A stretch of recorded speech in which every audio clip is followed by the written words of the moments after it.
right, at this time, we know that sometimes ministry stories don't always fit your context or makeup or the makeup of your congregation. But this ministry story, we genuinely believe, can be something that every congregation can do. I'm excited to invite Pastor Amanda Burke to the stage to share with us about Redeemer Columbia's smallest worship assistant.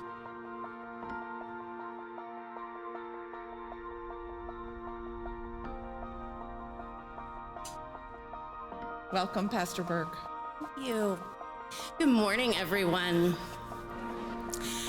I would like to tell you a story. That seems to be the thing that everybody's saying when they start talking to the assembly. So, our story at Redeemer in Columbia starts with a young man named Artie, and Artie's about 7 years old.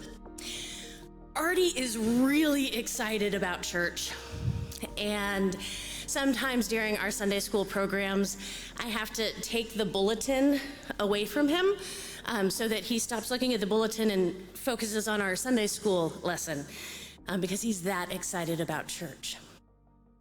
There was a Sunday that Artie was with his grandpa Mike in worship, and I had forgotten to make sure that we had a crucifer for worship that morning. Oops. So I go up to Mike and I say, "Hey, Mike, would you be willing to be the crucifer for worship this morning?" And Mike looks at me, he's like, "Amanda, I can't this morning. I'd love to, but I can't. I have Artie with me and my wife's not with me to sit with him." It's like, well, why is that an issue? Let's see. I bet I can fix that. So I go to my office, and as every new pastor has like tons of crosses just like laying around, I grab one of them and I bring it back out and I say, "Hey, Artie, can you carry this? Can you carry it kind of like this and walk behind your grandpa while he's the crucifer at worship?" And Artie's like, "Yeah, I can do that." And Artie had the biggest smile on his face. I mean, bulletins were no longer his concern. He got to hold a cross and walk into worship behind his grandpa.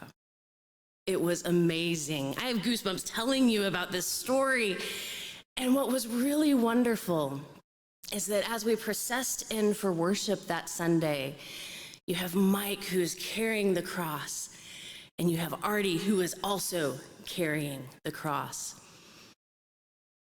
And the congregation responded in the most beautiful of ways.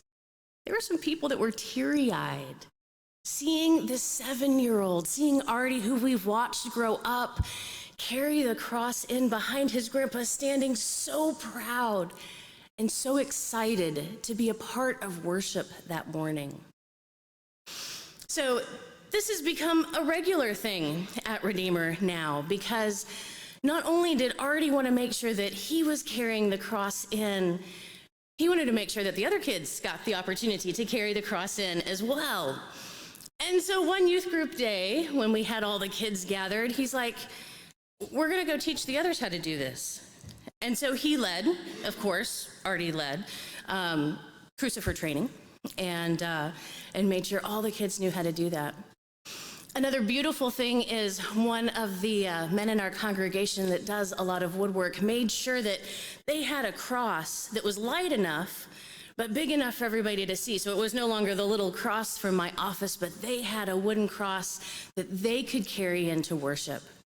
Because how many crucifers do you need? One. But how many do you want to have? As many as we need, right? So now we have these young people that sometimes there's a few little arguments even over who gets to be the crucifer that morning, because we have some 4-year-old cousins that they really want to be the crucifer. We even have kids that come to worship because we encourage them to come to worship as they are. They have their fairy wings from their Halloween costume on, and they're the crucifer that morning. And that's okay, because they're involved in worship.